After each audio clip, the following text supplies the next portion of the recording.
Hi, welcome to the Pearls and Polish Podcast, episode 70. I'm your host, Rachel, coming to you from just outside Sacramento, California. This is my little corner of the internet where I talk about mostly knitting, some crochet, and what other crafty things we're up to. So if you're a new viewer, welcome, and if you're a returning viewer, welcome back. I'm so excited to spend a bit of time with you this Sunday chatting about all the things that I've been up to. So we'll start with admin. Of course, everyone I mentioned in today's episode, whether it's another podcast, the dyers, designers, makers, are all going to be linked down below in the description, so make sure you check them out. So we'll start with finished objects. I have 3 today to show you, starting with, I can hear my puppy outside the door. She's very loud, which is why she's not in here today. But we'll see how long she lasts before she starts asking to be in here. But we'll start with my April Freckled Whimsy Yarn of the Month socks. I think for my last episode, I didn't have the yarn, or the yarn came in later that day, so I wasn't able to show you the yarn itself. But it's called I Believe in Mermaids, and it is gorgeous. I really enjoy these like dark and then light kind of pairs. I don't know how you would describe that.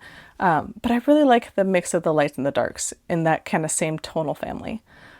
But these are my socks. So I did the Monday socks by Sarah Opie, which are toe up.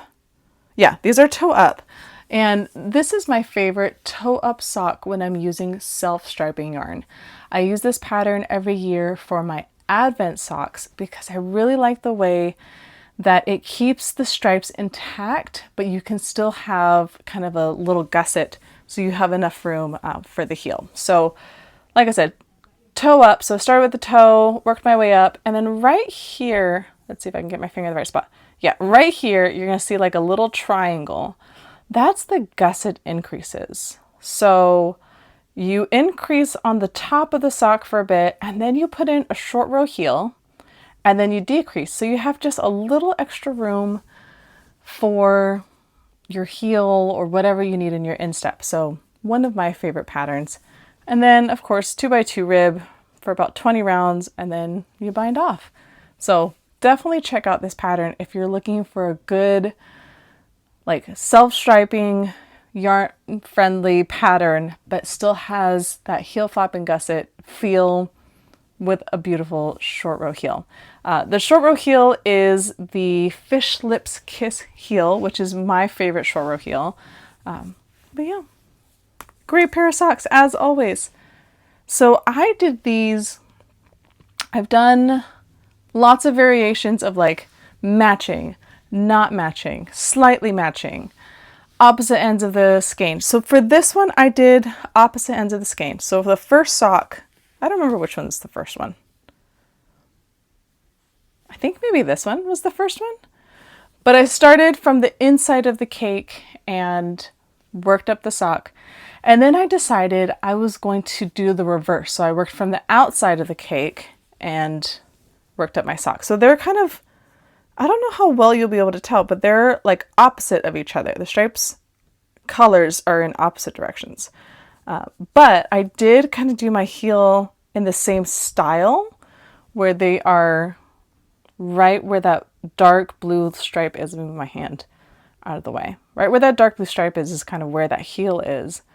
So when I got that for the first sock, I was very intentional about getting that again for the second sock. And I think they turned out really good. So definitely check out the links to Freckled Whimsy. I believe her clubs have openings still, so check those out. And then Sarah Opie's pattern, the Monday socks, if you're looking for a great self-striping yarn pattern. My next finished object, I am so excited, is also the debut of my first pattern. So these are my foundation socks. What's on there? I don't have them on blockers because I was out taking pictures with these. So this is my vanilla sock recipe. I have it up on Ravelry. It is free. So go check it out, download it. This is how I knit my vanilla socks. I do cuff down for about 20 rows, and then I knit the leg, heel flap and gusset, the foot and toe, pretty self-explanatory. I had so much fun writing my first pattern. I had a lovely group of test knitters who worked up the pattern to make sure that everything made sense. And then I had to like go out and take pictures, which I talked about this on my Instagram page, which if you're not following me, there's a link down below. Make sure you follow me on Instagram. About feeling a little silly and a little awkward, like going around my town and trying to find places to photograph my socks and me wearing my socks without being like weird. So it was an adventure, but I think they turned out really great. This yarn is Moon Dust by Dragon Hoard Yarn. I think it's their myth base, maybe their lore base. It's the 7525 superwash merino nylon base, and I think it just worked up beautifully. I love how the black speckles, they pool a little bit, but in a way that kind of makes sense. So that is my second finished object, and first fun announcement that my pattern is out, so make sure you check that out. And my last finished object, I finished them last night. I did my notes yesterday because I had some time and didn't think I was going to have these socks done. Managed to get the socks done. Have not sewn in my ends. Have not blocked them. Haven't done much, but I finished them. These are my Fleegle Heel socks. So a Fleegle Heel is a little different than a short row or heel flap and gusset. It's kind of like a little bit of both. Typically you do them toe up. I'm sure you could do it cuff down, but all the patterns I've seen that do the Fleegle Heel is toe up. And you start, let me kind of straighten these out. Okay, so you start at the toe, you work your way up, and then once you get to like where you want to start your heel, you do increases on the back needle. I do magic loop, so I have a front needle and a back needle, but whatever the bottom of the foot is, that's where you do increases, and then you end up with almost twice as many stitches on your back needle than what you have on the front needle, which is this kind of space right here. And then you do a short row going back and forth to work the back of the heel. Let me move my face. And then you continue on. So if you wanted to have a long sock, you would continue with the leg. These ones are shorties. I did my cuff, 2x2 rib. I did 10 rows because they're shorties, and you're done. Like it's a great heel to kind of have in your like tool belt. I love the heel flap and gusset, but sometimes I want a toe up sock. Sometimes I want to do something a little different, just to kind of keep things fresh and interesting. So I'll throw in a Fleegle Heel every once in a while. You can do different kinds of yarns. So you could do alternating colors for the back of your heel right here. That little triangle, you could do a different color for that. And it's a great heel to have. So you still have the heel flap, kind of those gusset increases. You still have the short rows that you would find in some of these other patterns. But yeah, so the yarn, I threw away the label, but it's from the Sheepyshire. I have a label for a different pair. But that's what the label looks like. It's the Sheepyshire. This colorway was called The Elves Have Left the Building, and it was 50 grams that was gifted to me by Amy of the Knotted Knitter. And she also gifted me this one. Cover my face. That one. This one's called Buddy the Elf, but they're both on the staple sock fingering weight base, 75% superwash merino, 25% nylon, 460 yards, 100 grams. So she gave me 50 grams, so that would make 230 yards, thereabouts. And this was a swap that we did amongst ourselves over Christmas time.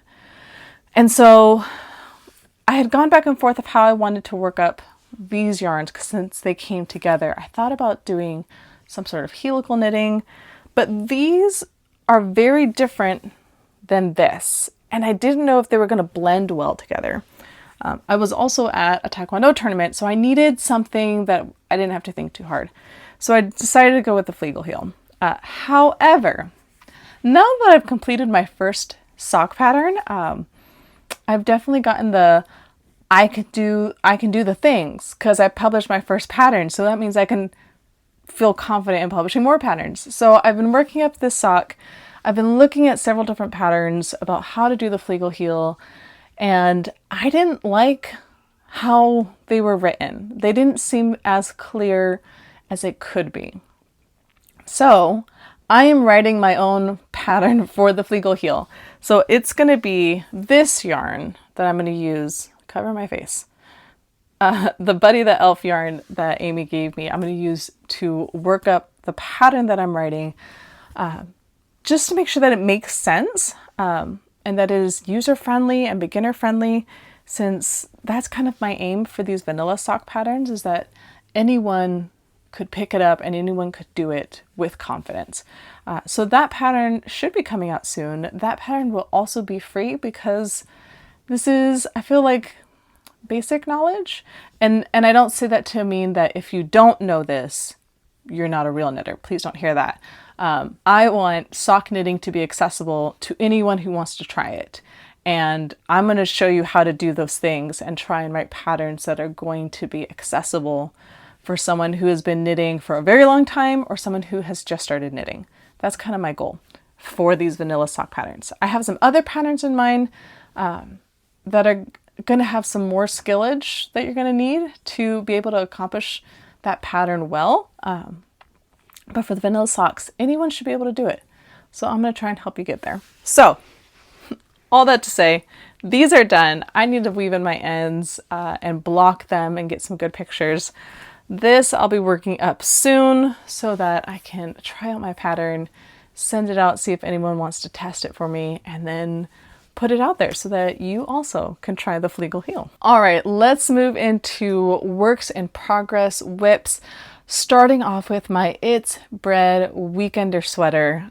This sweater has been on the channel for like 3 months, mostly because I haven't been working on it a ton. Some bug bit me and I got the whole body of my sweater done. So I have a sweater body. So this is what it looks like turned inside out. So I really love that slip stitch. There's some short rows towards the top, kind of where my hands are in that body, to create a little more drapage. And then you knit up the kind of the, I don't want to say edging, but like this top part, kind of the collar. You do a Kitchener stitch to bind off for the neck.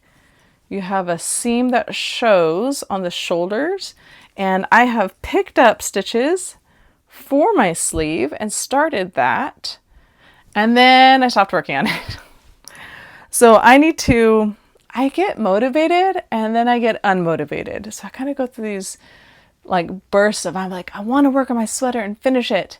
And then I stop. So my goal is for May is to finish this sweater. I'm down to the sleeves. It's not going to take me super long to do the sleeves. And if I had been a little more disciplined and not had this urge to finish those shorty socks I just showed you, I probably would have the first sleeve done. But, you know, it's easier to put the sweater aside and work on the little project that ends quickly than it is to like be patient and sit and work through the sweater. So the goal is to finish this sweater by the end of the month. I think I can do it. I just need to be diligent in working on it and getting through the sleeve. And I always feel the first sleeve takes longer than the second sleeve. For some reason, the second sleeve is always faster for me. I'm not really sure why, but we are making progress. Love it. Can't wait to wear it at some point. Not sure when, but we will get that done sooner rather than later. My other work in progress is another garment. Rarely do I have more than one garment on the needles at a time, but for some reason I really wanted to do a summer top. So when Joann's announced that they were closing, obviously I got very sad because Joann's has always been in the town that I live in. I remember when it was a very small store next to Target, and like we would go in and we'd play in the wedding stuff, and then they moved into this giant store and that was wonderful. But when they announced they were closing, it was very sad. I went once to see kind of what was around and what was available, and I found this cone of yarn. And I will admit, I'm very fussy about where I buy my yarn. I really like hand-dyed yarn from small businesses. I don't enjoy working with acrylic yarn. And there's nothing wrong with acrylic yarn. There's definitely a time and a place for that. It's just not what I like. So I was kind of like back and forth about, do I want to go and look at the yarn because they're not going to have what I want? But I looked anyway, and I found this cone of yarn. It's this beautiful kind of plummy purple. I don't know how well that's going to pick up. But it's this beautiful plum purple color that is like my color. And this is the Lion Brand Yarns Sustainable Stitching Re-Up Recycled Cotton Polyester Blend.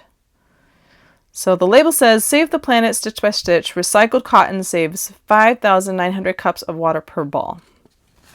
There you go. But that's the yarn label. And this is like the bonus bundle because it's bigger. So this is supposed to be 14 ounces, which is 397 grams.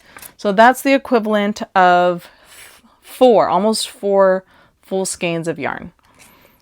651 yards, 595 meters, machine wash, gentle. It is 70% recycled cotton, 30% recycled polyester. And this is the colorway Fig Tree. There you go. I have not worked with cotton before. I worked with polyester yarn and acrylic yarn and wool, obviously, but never cotton or linen. I have linen in my stash. I've had it for like 4 years and have not had the guts to like work with it, but I have it. So this seemed like a lower risk option for like a not wool yarn. So it is definitely feels like cotton. It is a little tweedy, and I mean, it's soft enough, and I'm going to try it. I did swatch for this project, and then I put it in the washer and the dryer like the instructions said I could, and then decided I didn't like the pattern. So I switched patterns, I started swatching, and then I decided, you know what? We're going to live dangerously. We're not going to complete this swatch, and we're not going to wash it, and we're not going to blog it. We're just going to be chaotic, and we're just going to start. Because not only do I have this cone, I have another one too. I got a green one as well. And I found them like tucked under something. And I was like, well, these are mine now. So here is the most of the top that I have. It's coming along. This is kind of like the slower project that I have. We watch a show with the kids after dinner, but before bed, and it's usually like some sort of nature show. And this is garter stitch, so very mindless. I kind of have to pay attention if I need to increase any rows, but very low key. So this is great to kind of like sitting on the couch, hanging out with the family, and not have to think too hard. So the pattern I'm doing is called, this is not the paper, I have it saved on my phone. It's called the Soho top, and I've had this saved in my stash or in my like Ravelry queue for years. And finally, today is the day. It is time. So it is a garter stitch top. It's a tank top, and you know, you knit back and forth. Obviously you start at the straps and you work down. And then when you do the body, you do have to alternate between knitting and purling, which I'm not super jazzed about, to be completely honest. At the same time, it will force me to be more efficient with my purls. So not the worst thing in the world. I do like that this is one entire cone, so I don't have to be alternating skeins. This was all dyed up at the same time, so I can just knit and go.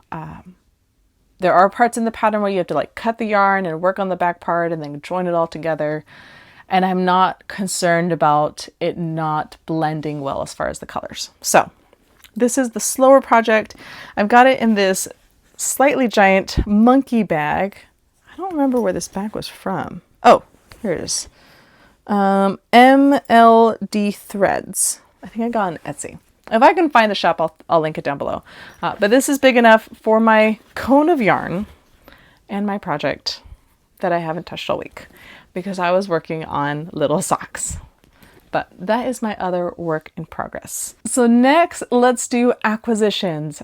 I don't do acquisitions all that often, mostly because this year I'm being very self-aware of when I buy yarn and why I buy yarn. For a while, I was very much in the scarcity mindset of I have to buy the yarn now because what if it's not available later?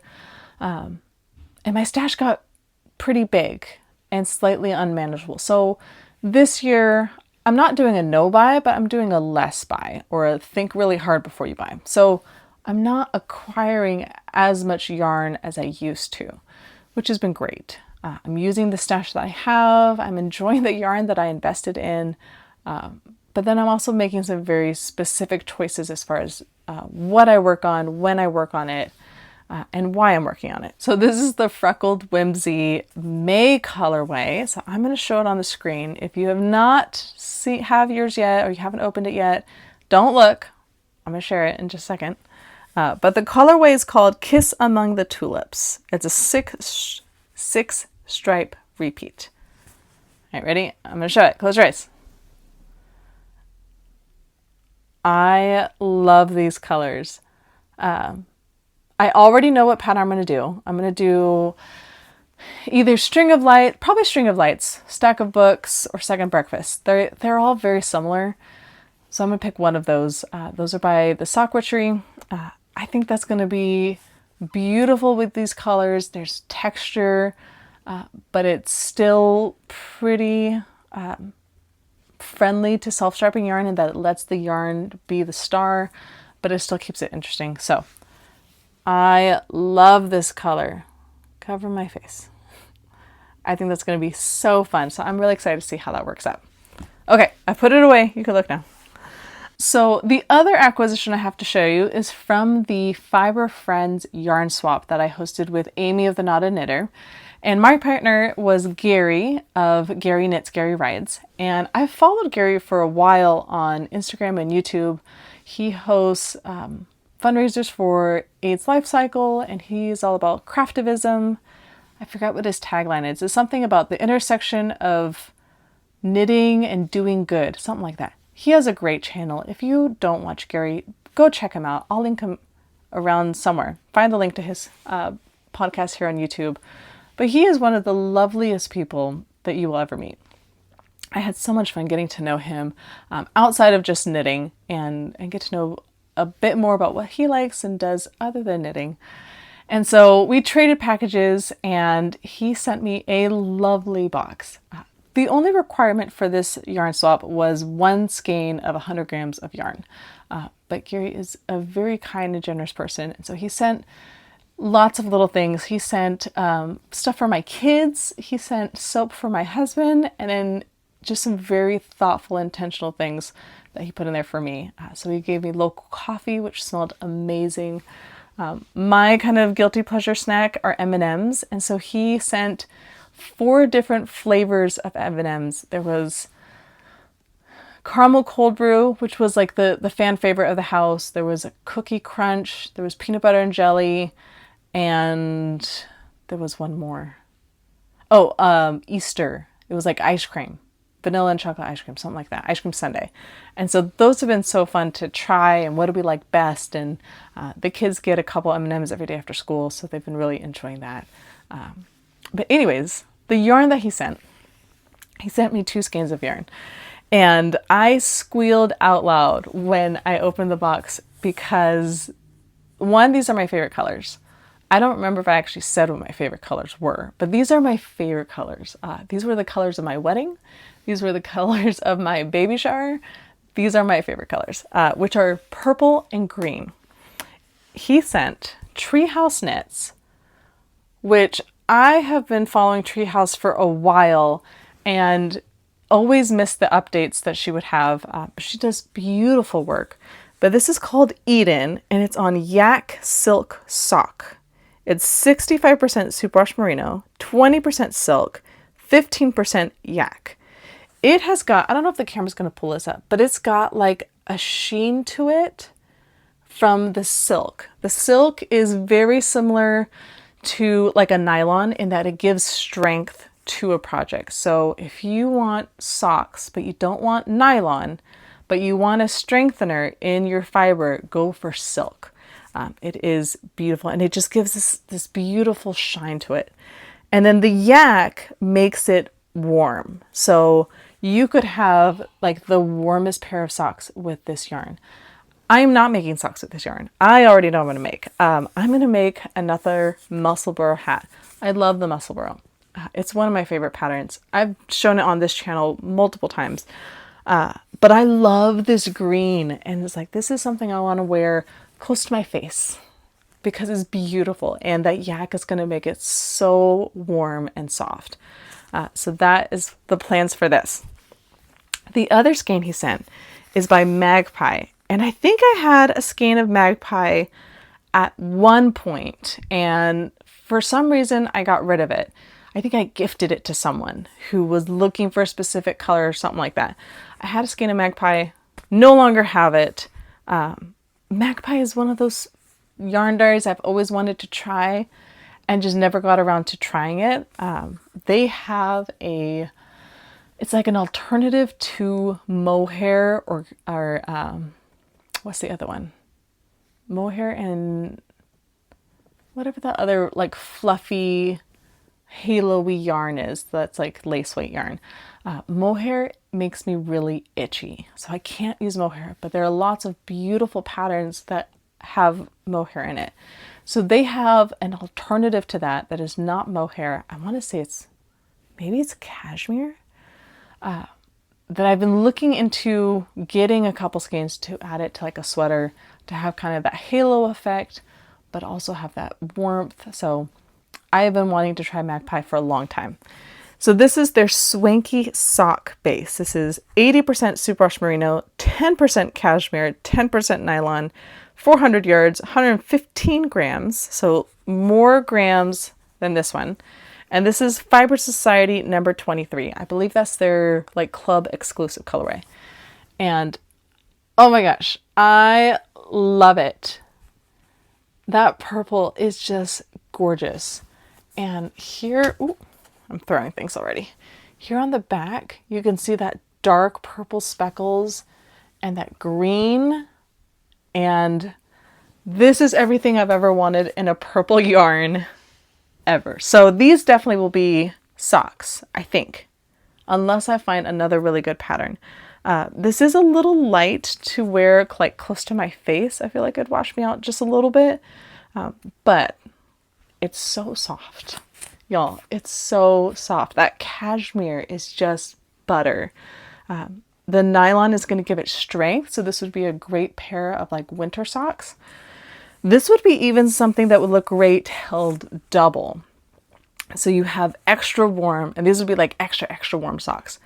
So maybe even like the High Desert Socks by Lindsay Fowler, which is another one of my absolute favorites.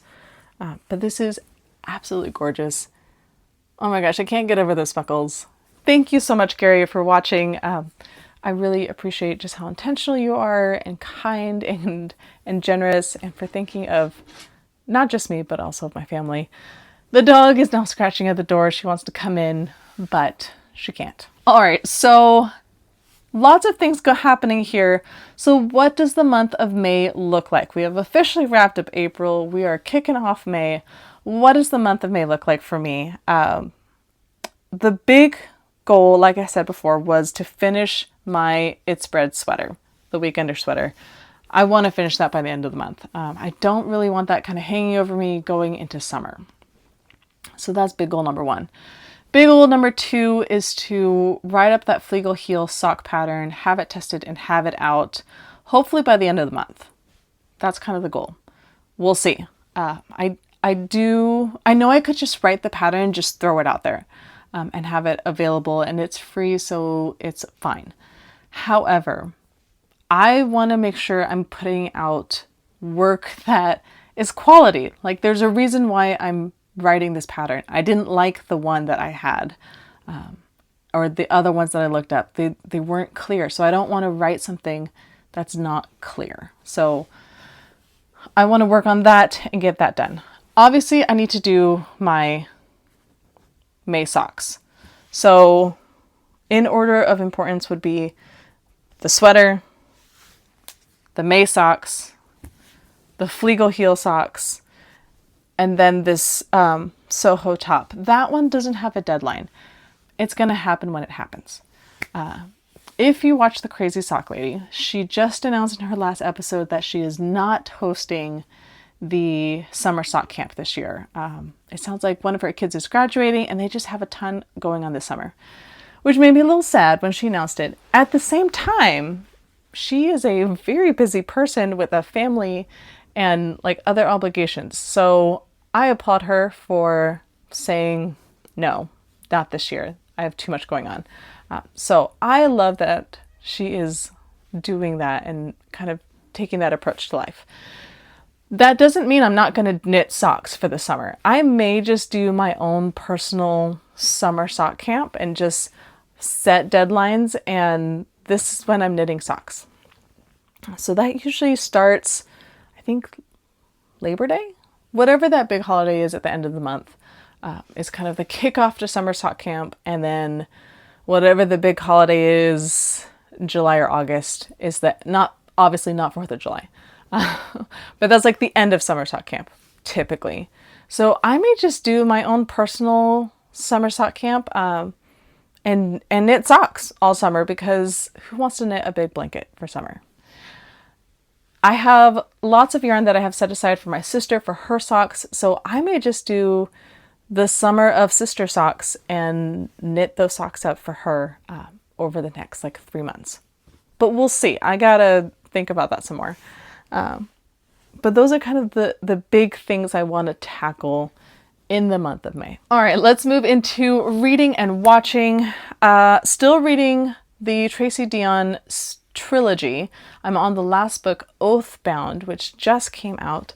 I'm listening to it on audiobook, and for some reason, it's going really slow for me. And I don't know if that's the book or if that's the narrator. But for some reason, I'm just not as engaged as I am with other audiobooks. So that might be a me problem.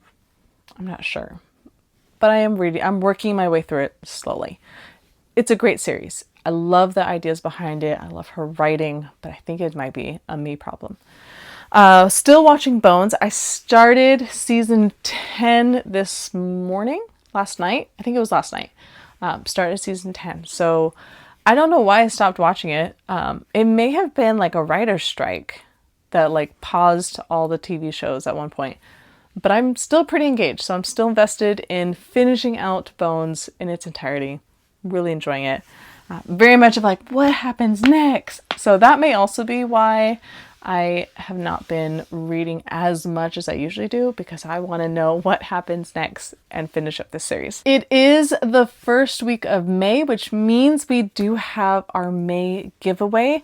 Our winner for April never contacted me, so I don't know. Our yarn for April, I'm going to hold on to it, and I think I'm going to do a giveaway on social media. I'm still kind of thinking through that, but I don't know what happened. So our May giveaway, I forgot to grab the skein out of my stash, but I will put a picture up here. The skein we are giving away is called Lemon Meringue Pie by Woolberry. This was part of their Lit Club like exclusive colorway for one of the books that came out last year. It is this beautiful happy yellow, and it just seems really nice for like May and sunshine. It's starting to finally get warm here in Northern California. We did have some spouts of rain last week, but it is starting to warm up. Summer is starting to creep in. I'm very excited about that. So wanted to share a little bit of the California sunshine with one lucky winner. How do you win this skein? In the comments below. What do I want to ask? And the reason I ask a question is just to make sure that like the bots don't get in and try and ruin everyone's fun.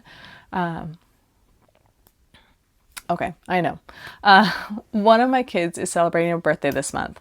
And so I would love to hear, what is a birthday tradition that you do either now as an adult or that you did growing up that you looked forward to on your birthday. For us, at some point my mom got a red plate that says "You are special," and that's like the birthday plate. We didn't grow up with a birthday plate, but that's now become the thing.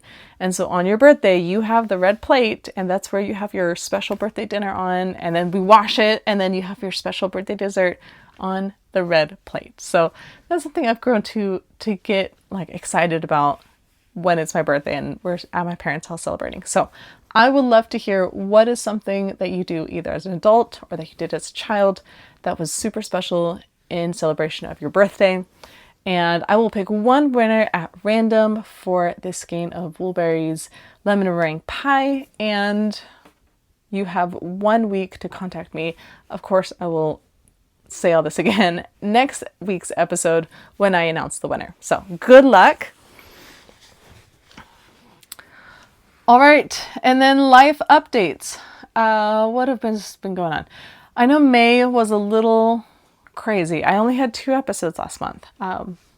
Some of it was I just didn't have anything to show because I didn't have a ton of progress on stuff.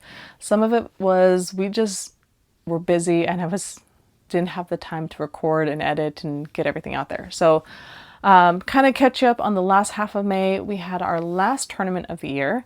It went really great. Both of my kids and I compete in Taekwondo. And so they both did really well. The youngest one is still in the kind of the exhibition stage of her competition journey. So she had a great time showing off her skills for the judge. She got best black belt attitude, which was always great to hear. And then my oldest child did really well. She got top 3 in her ring for combat sparring. So very proud of all of her hard work. And then I got first in weapons. So I have some nunchucks that I have this whole routine that I do. So I got first in that. I got 3rd in combat sparring and 3rd in traditional sparring. And our season is now over. So a great season. We had so much fun. For us, Taekwondo is all year long, which I do love. And so we'll kind of reset for the summer and then get ready for the kickoff of the next season. So I have some ideas of some other things I want to do for my competition season, and very excited with how the season ended and looking forward to the new season. We are in that last month of school, so it feels like all the things, and I'm sure I'm not the only one, all the things are happening, all the last minute field trips and class parties and the art show for open house and the last art class, and it's just like all the things are happening. So kind of ready for school to be done just so we can have a chance to rest. But sometimes it feels like we don't really rest over the summer. Like we just have stuff going on. So I don't have a ton planned this summer, which will be nice to just kind of be together and just relax. But also like having to find things to fill our day is going to be interesting. So that is what is our summer looking like. Thank you for joining me for today's episode. As always, make sure you like and subscribe so you get a notification anytime we have a new episode come out. We're getting really close to 800 subscribers here on YouTube and on Instagram. So make sure, if you have not liked and subscribed yet, make sure you do that soon. I would love to be able to have some larger giveaway for hitting that number, but we're getting pretty close. So I will see all of you next week for another episode. Bye.